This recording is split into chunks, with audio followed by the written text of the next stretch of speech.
There are some people who like to invest with operators where they only pick off deals if they're home runs. How do you look at that? I guess answer that question for potential investors that are looking to invest with you. This philosophy, I am not a big fee guy. I have the lending business, which makes plenty of money. If I don't do a deal for 2 years, it's totally okay. If I do 5, that's fine too. I'm not after the fees. I'm after doing good deals that make big profit. And I think investors should de-risk by moving their money in and out of deals quickly. And that's the philosophy I live with and operate with. And I think is a valuable philosophy to investors.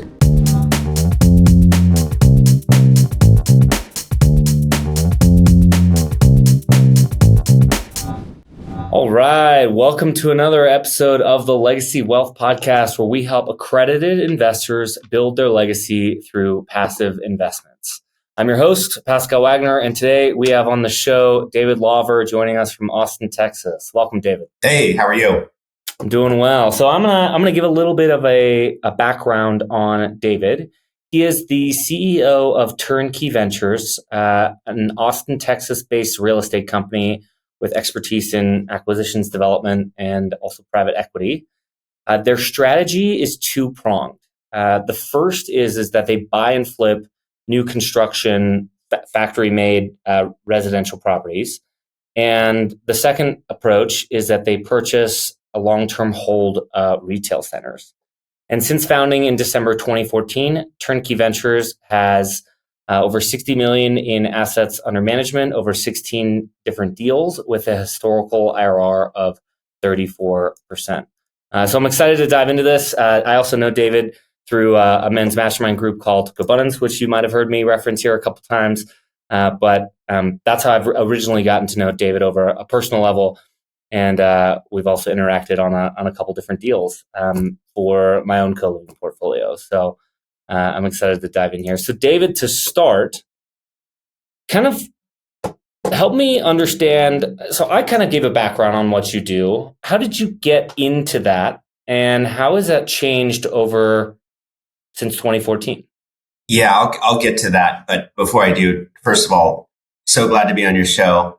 And, for the audience, I met Pascal years ago, but I got to watch his journey of deploying his investments into the short-term co-living strategy, got to see how thoughtful, you work through all the different thinking and all the different deals. And when you said you were coming out with this platform and kind of showing LPs how to invest and how to pick good operators, and I just totally blew me away. I think it's one of the best things out there. There's just so many people who don't know what they're doing, and to have this type of platform where people can learn and invest well is one of the best things going right now. Cool. Thanks, David. I appreciate that. But to give you a backstory, my background's in mortgage lending. So in 2005, I got into lending. So for about 10 years, I was mastering my craft and building that company. Once that company got big enough to where, I wouldn't call it mature, but I had a big enough team. It was 50 employees at that point where I could kind of divert my attention a little bit. And, I'm a big fan of investing in what you know. And I was around real estate deals all day, doing loans for real estate deals all day. So I got to see kind of what were good deals and what weren't. So thinking that I started with flipping single family homes in Silicon Valley as a passive investment strategy. And that's where it all started. And I think we all know that it's not exactly passive if you're flipping them. Was that a big learning or takeaway there? Yeah. You're still doing a lot of active stuff today. Big air quotes, passive. Yeah. Okay. So you've had this experience, and you still do today. You get to see the market from that lending perspective. How does that help you as an advantage in any way? Are you maybe seeing a lot more deals than maybe a traditional investor would, or are you understanding how people are getting deals under contract? What are maybe advantages that you have that someone else that's not a lender? Yeah, the lending background is a huge advantage, massive advantage. I think besides just the lending, I think oftentimes people have this dream of getting out of their 9 to 5 and becoming an investor. I think for starters, you have to have some type of income or some type of capital to invest. So to have some kind of day job, whether it's lending or something else that brings in enough money so that you have money to invest. I think that's a step that a lot of people overlook. And it's especially nice because that's a commission only sales business and you can own the business. So, my good salespeople make 500 grand, $1 million a year. When you're making that much money, you have lots of money to place. And if a deal goes bad, it's not the end of the world because you have more money coming in, so you can go get the next one. So I think, for any, investors out there, I think that's an important thing to keep in mind. But from lending, I can remember in 2008, I was watching these deals go under contract, these short sales where it was like used to be $1 million property and someone was tying it up for 300 grand. And yeah, they had to wait a year for the bank. And us as a salesperson would have to wait a year to close to get our commission. But you'd just be looking at the price they'd lock it up at. You're like, oh my God, those are just the cheapest deals out there. So like when you have dozens of customers a month and you're kind of seeing the spread of the market and looking at appraisals, it gives you a clear vantage point. Like I knew at that moment, I was still pretty young, but I was like, man, like if I had money, I would buy everything right now. Like it was just so clear in 8, 9, and 10, like that was the right move. Yeah. And somehow then you switched from, flipping homes in San Francisco to now getting into what you do with retail centers and manufactured homes. How did that transition happen? It may not sound obvious, but it's actually a pretty obvious transition. So I was working 60, 70 hours a week in the loan business, and that business led to a lot of my deals. We had these relationships with realtors. So me and my sales team were meeting with realtors. So we're getting 70 off-market single-family homes a month preferred and only buying, say, one. So all our deals were super big margin. But by the time it was said and done, we had 50 million in flip deals going at one time. And I literally had construction manager, assistant, 2 accountants, a marketing person. And I was like, oh my God, I'm running a second business. So it did get to the point where, that was obviously making its own set of money and actually eventually passed the loan business. But I wasn't trying to run a second business. I was trying to passively invest. So this is dating back to say 2015, 2016. I bought 14 houses in Nashville for Airbnb. I bought 130 apartment doors anywhere from Alabama, Huntsville, which is the hot ticket now, to stuff in the Bay, to Oakland, San Francisco. And I bought a retail center. So I really spread out among asset classes to try and, diversify and learn different things. What I've learned is there's no perfect asset class. The reality is, if it's really safe and really reliable, it probably gives a low return. If it's high risk and high work, it probably gives a high return, and every investment is on the spectrum somewhere in between. And you just got to pick your threshold of what you want in terms of work, risk, and return, and kind of land where you want to land. And I've landed at the retail centers because you sign a 10-year lease with a tenant, and it's kind of set it and forget it. So it's a lot of work to get the tenant, but once you do, it's high return and not a lot of headache. And these modular flips here in Austin, it's just the returns are crazy, and it is a lot of work, but I'm enjoying it and I'm having fun and I like the high returns. So, that's where it is. Okay. So tell us a little bit more about the structure of these two. Are they two different syndications? Is it one fund and an investor comes in and they get access to you doing both? Or when someone invests with you, what are they investing in? So the commercial deals we do, each one is an isolated deal with its own investor stack. So it's a classic syndication deal. On average, we're buying it for about 3 million. We're building it for about 2 million, and it's worth about 8.5 million. The key with these, the retail centers, why I like them, is that it's really fast money in and money out. And I'll zoom out a little bit. Whenever I've had problems on deals, like I've done new construction deals in San Francisco where you get held up with the city for 2 or 3 years, it just crushes your returns, both because you have interest carry, but also as an investor, the IRRs are based on timeline. So to make the same return, it takes you 5 years instead of 1. It just crushes the numbers. So, my investing thesis now is it's got to be fast, money in, money out. I would say us versus other syndications is every deal we're doing, we're targeting capital back to investors in 6 to 12 months. And so, we're meant to be a little bit higher pref, lower amount of the equity, but capital returned very quickly. And so as an LP investor, I'd maybe say, hey, this is primarily an equity growth style play where I'm giving you money, high velocity of money. I get my money back within 6, 12, maybe 18 months.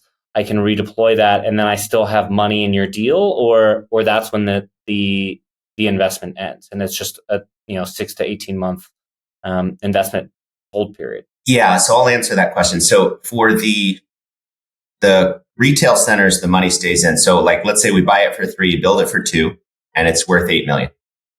We would refinance 5 right at a year, which we've now done 3 times successfully. And your capital wouldn't come back, but your piece of the equity would stay in. But your capital comes back plus 12% pref. So it's a really high pref. It's really fast money back, but the equity is a bit smaller. So you do hold a long-term position, but it would be smaller than compared to, say, other syndication deals. On the modular construction deals, it's money in, money out, and we do it in closed-end funds. So we'll do a block of like 10 homes. We close the fund to just say it's, hey, these 10 properties. And then when they all sell in a year, you get your capital back plus return. And so we did the first couple as just individual houses with one investor. And then once we kind of got the hang of the model, we've now turned it into 10-pack closed-end funds. We are exploring the idea of an open fund that's, kind of a 5-year deal, but, it's starting to get away from my principles of just money in, money out, keeping the investors' money moving back to them quickly. Yeah. So why have you chosen, why not just refund and pull the investor out of the deal completely? And like, are you planning on selling these assets within 10 years, or is it kind of like an indefinite hold? The investor just gets to participate in the upside over time whenever you decide to sell? I had recently on Monday of this week, I had 10 of my investors fly in, and we did a nice dinner, and then we went out to tour one of the house. We toured several of the houses in the closed-end fund for the modulars, and then we got to watch the house being flown in. And in literally an afternoon, we went from an empty lot to a $1.5 million house landed. And by the way, it lands finished, kitchen's in, everything in it. It's really incredible. It's super fun. Everyone's got their phones out, Instagram, like cool experience. And I found myself just filled with joy hanging out with these people. Like, these investors become like my best friends, my family. Like, we win together.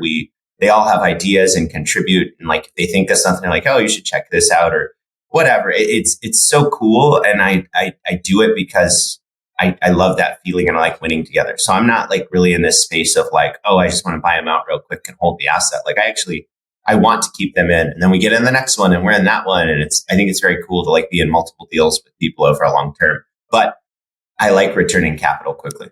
How do you, I mean, we're talking about 2 very different asset classes.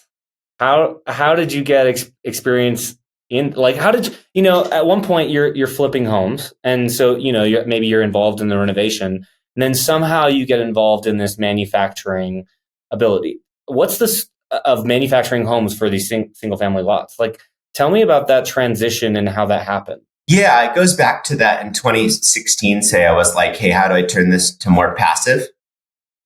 Which, by the way, I've learned that's not what I want. But to answer your question more directly, imagine this, I'm in Silicon Valley, California, and I buy 14 Airbnb homes in Nashville. And we were crushing it. Like, and this is, by the way, everyone's freaked out about Airbnb now. This is 2016. No one was talking about Airbnb.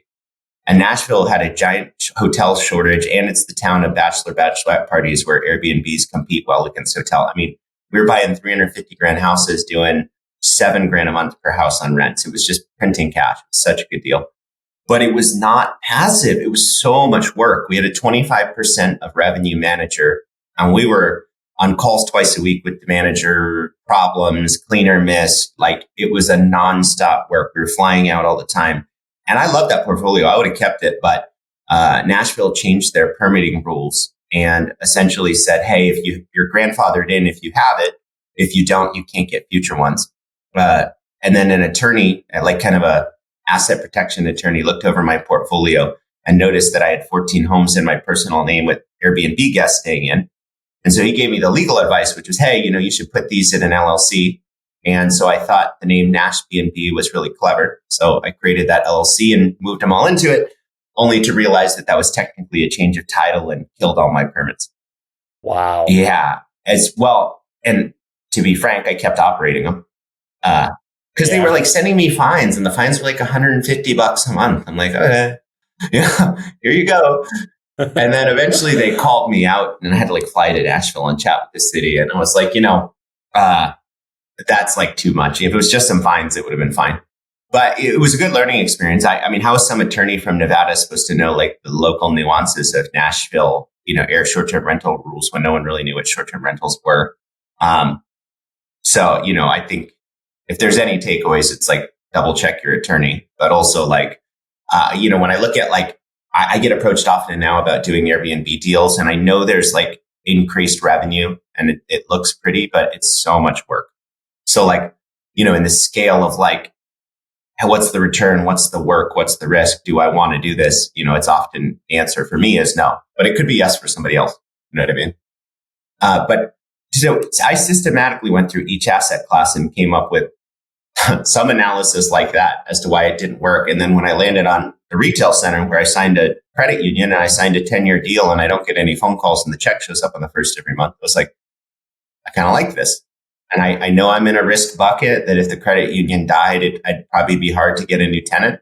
But right for this 7 or 8 years, I've been getting those checks. It is beautiful. Yeah. And how are you going about getting these tenants? Like someone who's an LP investor, I might think, okay, single family, I understand. It's you have a lot, you're putting a manufactured house on top of it, you're instantly improving the value. And so that makes sense. Retail, seems so much different to me, right? Maybe you're trying to find a Best Buy or a Chipotle, and you're trying to get them into your space. Like, how do you first? I imagine you find this property. Maybe it's empty, or maybe it has an existing tenant that has a lease that's about to expire, and then you coming in maybe without prior retail center experience. Like, how do you go about finding those tenants? Yeah, the retail center, the first one was kind of by accident. This broker had brought me a deal and said, hey, listen, this building's half vacant. There's a golden one in there. They haven't extended yet, so no bank will lend on it. So if you'll come in and buy this, I'll extend their lease and then I'll find you the other tenants. And I got a killer deal on it. I think I bought it for 3, put $1 million in, getting all the other tenants in, and it appraised at 6.3. We refinanced 4.2, so paid back all the money that went into it. Got like a 4% loan, and now the thing cash flows, and it's 5-10 grand a month since then. So easy peasy, right? But that was kind of dumb luck, but that was the big catalyst, which is like, okay, it's really hard to get the tenants. But once you do, it's a good asset class. So instead of like trying to buy a building and cross my fingers that I would be able to get the tenant, I kind of went the other route, which is like, okay, how do I find the tenant first? And I started thinking through like, and also what tenant can I find that is going to pay rent? That's the whole thing is, does the tenant stay in business and does it pay rent? So that's kind of what led me into the private equity world is like, now I'm really like in retail centers, I'm really underwriting the tenant. So I got to know, is this tenant going to pay rent? Is the business model sound? Is it safe? And if so, now I'm kind of going backwards and saying, hey, how much do you need to build out? What can you afford in rent? And doing the math on how do I find a building that sort of works for this particular tenant to come in and work there. And my value add as the business owner with them is I'm kind of building out their space and handing them the keys to an open store. For them, it's usually hard to raise that money, and it's hard to find the real estate, and it's hard for them to manage the construction. So all the things that say a restaurant owner might not want to do, I do. So I'm like, hey, you just cook the food, I'll build you a beautiful restaurant. Like that's kind of the deal, right? Yeah, but so are you like leaning on brokers to figure out who these potential tenants are, or is there like a website where you just go down the list of the top 100 tenants that exist in a geography? Yeah, I mean, this isn't certain elements of my business are very systematic. This one has kind of been just shooting from the hip. I just knew after doing the Sacramento deal with the Golden One that I was like, man, this is a good concept. If I see the right tenant, I'm going to do it. I happened to walk into a Crunch Fitness it had brand new open in Pacific Beach, and it was $9 a month, the best gym in town at the time. And it's like, there's no way this business makes money. So I tracked down the owner and I sat down with him for lunch and just kind of like eyes wide open. I asked him a million questions. How many members? What do you charge them? What's the average amount that you make? how do you even make money? Like, what's your rent? And for whatever reason, he was cool and open. And we got to the end of that conversation. It was just light bulb, like value, Jim. It's like exactly what I'm looking for. And that started down the path of doing the retail centers for the crunches. Wow. Okay. And how many of those deals are you now churning out on? Like, is it hard to find deals right now, given where the economy is, or is it still similar?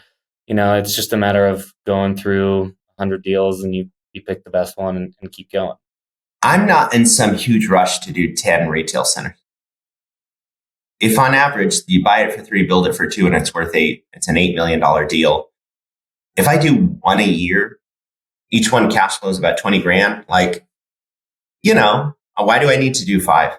Not that I don't want to work. It's just like, I'd rather do 1 and do it amazingly well and make sure it lands well. I'm also like really eyes wide open to new business partners to go in the business. Like, after having the factory model be so successful on the residential side, I'm like, shoot, I should probably own the factory. Then I, went and met the factory owners, and now I've dug in a multiple factory P&Ls, and I've like learned that business, and I really love it. And like right now I'm very close on a deal to buy a factory, build it out, hand it to the factory and let them run the business and pay me some rent. That would make me quite happy. And then I'd own part of a factory that, I'm buying houses from. So I love that business, and it's a good real estate play.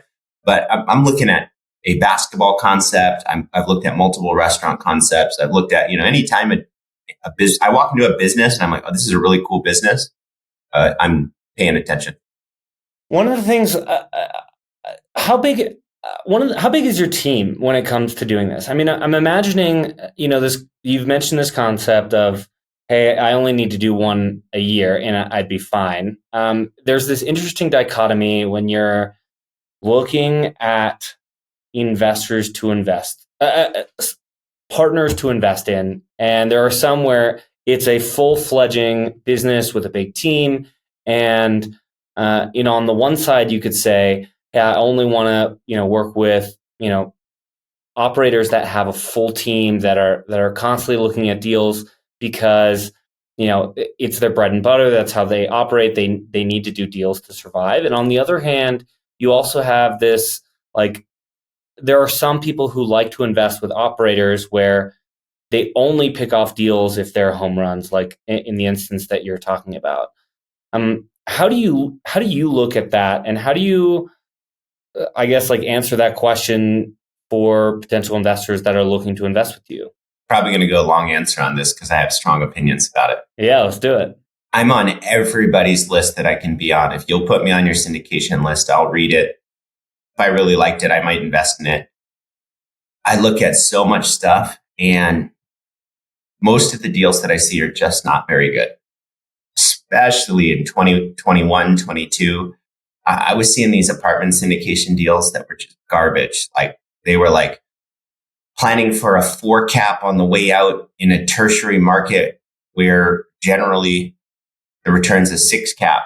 And, to not use acronyms, basically they were assuming the rates would stay low forever and the values would be at these crazy numbers. And it was like, I was so clear that they weren't. Like, obviously the Fed printed 10 trillion. Obviously rates were brought down, and obviously values were inflated, and obviously it was going to go back to normal. So like, for people getting into a 5-year syndication that's value add, and they're calling for 5 years from now for those rates not to adjust, I'm just like staring at this thing like white knuckled, like, oh my God, you're going to lose all this LP money, like, for sure. And like, it didn't take a rocket scientist to understand these very basic things, which goes back to your point earlier about how does the lending affect you? I just, because I've been in lending so long, I like know how the rates work. They don't stay at 3% forever. Like, this is not how it works. So like, right. It was the first time. Yeah. So like, so to answer your question about the volume, I think it's hard, man. If you got like, I'm not going to say any specific names, but I can think of some funds where they've got, a 20-person team. They're working off of fees. And man, like, a lot of the stuff they do is really polished and professional and good reporting. And that part is good. But like, if you think about these fund managers that need the fees to keep their lights on, isn't that like a competing interest to the LP? It's such a problem. It's such a problem. Like, because now they're going to do a deal to get the fees regardless of the 5-year outcome. And it's really hard 5 years from now to like hold them accountable. And if they're doing 5 new deals a year, even if you get into that vintage that kind of sucked, like by then they've built this new investor bay, and you know what I mean? Like you're kind of hosed. And so these long horizons with venture funds that are 10-year vintages and, 5-year apartment syndications that are 5-year vintages, I don't think 15 or 18 IRR projected, which could be wrong, is enough return to take on that type of risk. I actually think it's stupid. So this is part of this philosophy. Like I am not a big fee guy. I have the lending business, which makes plenty of money. Like if I don't do a deal for 2 years, it's totally okay. If I do 5, that's fine too. I'm not after the fees. I'm after like doing good deals that make big profit. And I think investors should de-risk by moving their money in and out of deals quickly. And that's the philosophy I live with and operate with. And I think is a valuable philosophy to investors. Other than if somebody's long-term and they're like, I just want to put some money in and set it, forget it. Like, sure, maybe a longer vintage fund is fine, but man, it's so hard. You really got to do your DD and understand macroeconomics, where things are going. And it's just not that simple. So how would you, I'm sitting here and I'm trying to figure out, how would I understand when a sponsor maybe subconsciously or, is doing deals for fees instead of upside? I mean, I'm imagining everyone's doing it for some sort of upside, and everyone has optimistic eyes. As the GP, you want to be doing deals. As the person investing, you want the deals to go well. But how are there flags that I can look for? Or are there, Yes. This is a tricky reply. So usually if somebody doesn't have a team or is pretty scrappy, that's usually a good sign. But higher risk. Yeah, because so does also the person who's not credible and has never done a deal, and they're trying to pitch you on their first deal that they're probably going to screw up in a lot of ways. They don't have a team either. But also like, we know a guy who now has gone up. I think he's got $1 billion under management. I mean, he's crushing, but I've known him for a decade. And for the first 5-7 years I knew him, I mean, he had done dozens of deals that all went really well. And it was always just him and maybe a VA. Like he did everything himself. And it wasn't until the fund was like really sizable that like he started hiring team members. Like, and when he was doing it himself, he didn't have any like push to like get all these fees. Right. So I think, maybe to pull that back a little bit, it's hard because can you expect an LP to ask these questions? But I would ask things like, how much assets under management? What are your fees? What does your team look like? And I'd be thinking about like, what are the fees they're making? What's their overhead with that much team? Like, how many deals do they need to buy to like make this work? Like, I ask these questions because like, I need to know if someone's bloated or if they're just like kind of patient. And it's apparent to me because I know the business. But if I was an LP, like, how would you know? Yeah, I mean, I'm thinking about how I invest, and right now I think of, in terms of wealth preservation. I don't want to cut my teeth with any new manager. I only want to work with people who, have gone through at least one financial crisis cycle. Someone ideally that has audited financials and that's bigger. And those companies usually have fees. And in terms of my perspective, I understand why those fees exist. And I understand that there needs to be a team to run it.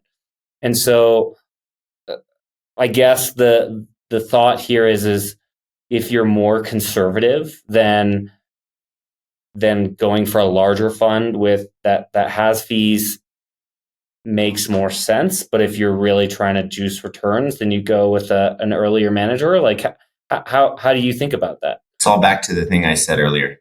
There's 3 inputs. It's how much work, how much risk, and how much return. So let's take a big boy. There's some of these big real estate funds you can put your money in and they'll give you maybe a 10% return. And if there's a manager, maybe a net out of 9 or something like that. I would say they do have fees. Their fees are worth it. They have a proven business model. So I would call the risk low. I'd call that return okay-ish. And I'd say the amount of work low. So that might be a decent deal for somebody who wants to be really passive and just make a nice return. Although I will say, you got T-bills at 5%, like, you start talking 7-8%. It's, is the juice really worth the squeeze? Because even the big boys can die. So, I think it's fine, like that type of return, but like, and also I think there's different buckets, right? Like maybe 50% of somebody's capital goes into something safe. Maybe 10 or 20% is allocated towards more higher risk, higher return type of deals. And so, maybe that's the deal, or there's some allocation there, right? And also, how much net worth does somebody have? If somebody has $1 billion, they're fine making a 5% yield, so Totally. It's different things, but like, I think there's these good middle of the pack. Am I allowed to say another operator? Is that fine? Yeah, sure. Go for it. He's a mutual friend of ours, Andrew Cushman. He's a great operator. He's a 15 to 20 IRR kind of guy. As trustworthy as could be, operates incredibly well, has a ton under management. I think that's a nice middle ground where you're getting a pretty good return. You've got a super credible operator. His team's not bloated. Like, he just runs a good business. And I think that's like the kind of target if somebody wants to be in, say, apartments. Are you, are you looking at the team and figuring out like, okay, this group has, 20 employees, they need to at least make X million a year. If they need to, they have at least $1 million in expenses a year because of salaries. And so you're maybe like looking into, okay, I see that their numbers are high and I'm running. That means they're grabbing bad deals. And I'll bet you I could, like, before they even show me the term sheet, I bet you it'll be heavy fee, but then heavy spread to the equity investor. Like maybe it's 80 to the LP and 20 to the GP or something like that. But it'll be heavy fee up front. Like that's exactly how that fund will be structured. Because like it's a bad deal. You know what I mean? Like it's so obvious, right? I don't know. Like when you think of splits, how do you look at splits? Is it if there's an 80, sometimes when I see 50-50 splits on some of these deals, I think, wow, unless they're 20 years in and they're insanely experienced, then I would say that kind of feels egregious. But now you're kind of adding this perspective of, oh wow, if they're heavy fees and then they have splits that are maybe more favorable to the investor, that maybe there's a flag here. Does the GP not believe in the deal as much, or are they just trying to be more investor friendly?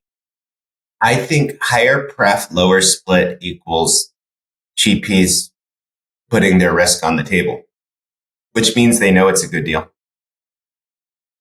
If it's a skinny deal, they'll go higher back into the investor, higher upfront fees. Because if it's a bad deal, you got your fees.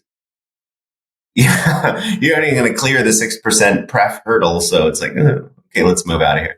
So, I'm not saying every time this is a bad deal. You could just have somebody who's been doing it away for many years and they're excellent and that's how they do their splits and they actually could charge more. They just don't. And there's this high integrity like beacon of an operator.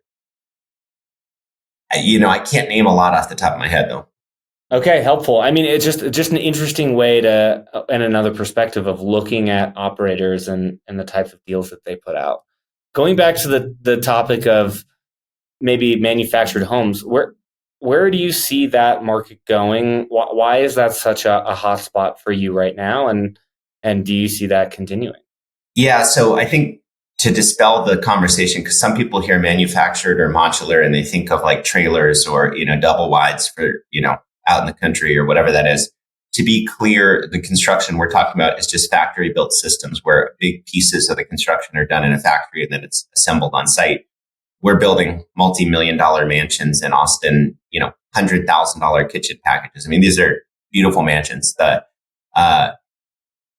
The stuff though that we're talking about, it just can't be customized. You make one design, you get it approved with the state, and then the factory builds the same mansion over and over. So you can't do it every time like just a custom deal. So the factory built is just, you pick a design and you repeat it.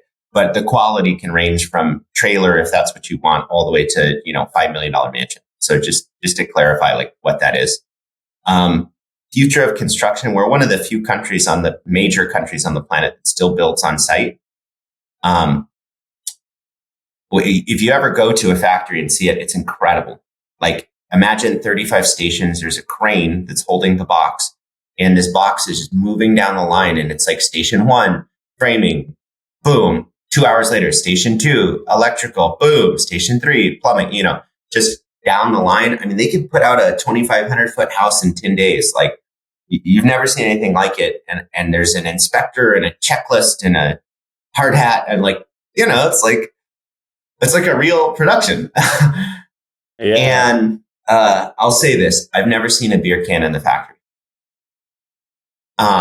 So now when I drive by stick-built sites and I see the wood out and there's rain and the quality of the wood's getting, destroyed, and just like it's sitting there for a year, like I think the factory is a more efficient way to produce homes, but it's so hard to set one up. You need 120 employees. It's multi-million dollars of CapEx. It's not just some contractor that gets a license and brings a couple guys together and builds it. So, I know there's some large building companies that have started to produce out of the factory, the 20,000 home built to rent people.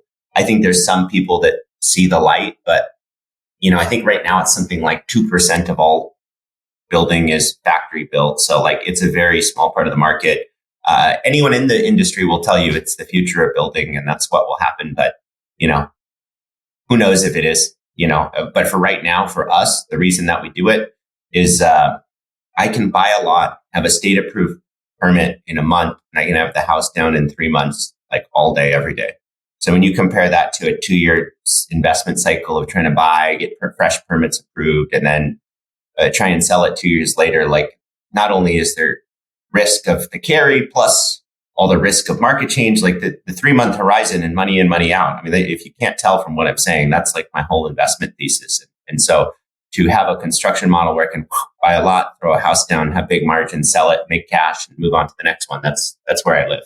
Yeah, and then ideally, is holding the equity in the deal only for your retail centers, or is that also in the single family manufactured homes? We do profit splits on the flips. So we go 12 pref to the money that came in, and then we split 20% of the profit.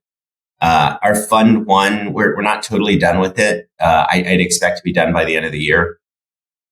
We assumed 15% under this year's comps for ARVs, which seems to be safe at this point. Residential seems to be fine. So break those out into fifth grade language. Yes. If our target home was worth, say, $2 million, when we're doing our estimates, we'd go minus 15%. So we'd say 1.7 million is our guess for value. So we underestimated quite a bit. And residential housing, I think most people around the nation would understand it actually seems to be pretty strong right now because the inventory is so low. So that seems like a safe assumption. Assuming we hit those assumptions, we'll do 30% return to the investors annualized. Our IRR will be 50% plus on fund one. So, it's the margins are just massive on that plan. Is this just something that's, you found this niche, this sweet spot, it's happening right now.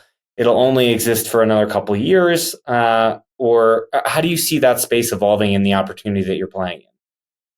I think Texas is pretty keen on the factory built and supporting it. They've got the approvals done at the state level. The local jurisdictions acknowledge the state approval, so they make it pretty easy. So I think in Texas, there's probably a long runway for this type of investment. Like California, do I see that happening? No, absolutely not. Like the state passes a rule to try and create density, and every local jurisdiction's fighting it. I'm not seeing this be super successful in California. So I think that's regional and whatever. But for right now, the other thing is there's a lot of California influence coming into Texas and specifically Austin. So who knows, maybe I turn around tomorrow and they outlaw this quick permit and it's no longer a thing. And if that happens, I'll pivot to the next model. I mean, I'm certain you can tell that I'm open to trying different things and seeing what works and what doesn't, Yeah. But go back to your investment thesis like that. That's a very, you talk a lot. I consider what you're talking about the velocity of money. Like how quickly do you get your money back so that you can redeploy it. Why are you so focused on that aspect? And how is that, like, did you always have that? How has that changed over time? What made you come to that?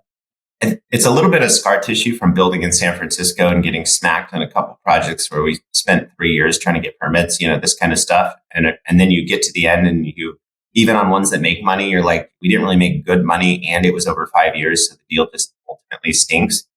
So I think that's some big scar tissue, but also like, it may be the lending background. Like I do like the concept of debt. Like you go in, you put your money in, once you're done, you refi your money back. I actually had a dinner with Robert Kiyosaki a few years ago, and I got lucky enough to sit next to him, and he talked for most of the dinner, and I did a lot of listening. But obviously a great mentor, and to anyone in real estate because of his writings.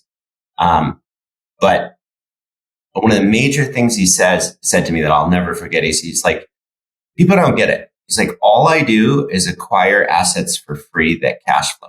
And I'm like, that's right. Someone's just going to give you stuff. And then you take a loan to get the money back. And then you get some cash monthly. Like this feels like a pretty smart move. And obviously this is the backbone of, say, the Burr method or what we're doing with the retail centers or whatever. But yeah, any vertical where I can go get money in, money out quickly, the bank puts it up and I'm getting cash flow. Like I'm all over that. And it seems to be the way of people who own a lot of things and stuff.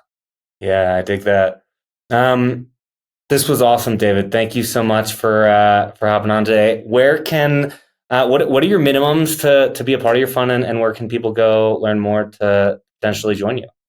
Generally, it's $100,000. Most people message me on Instagram, if you can believe it or not.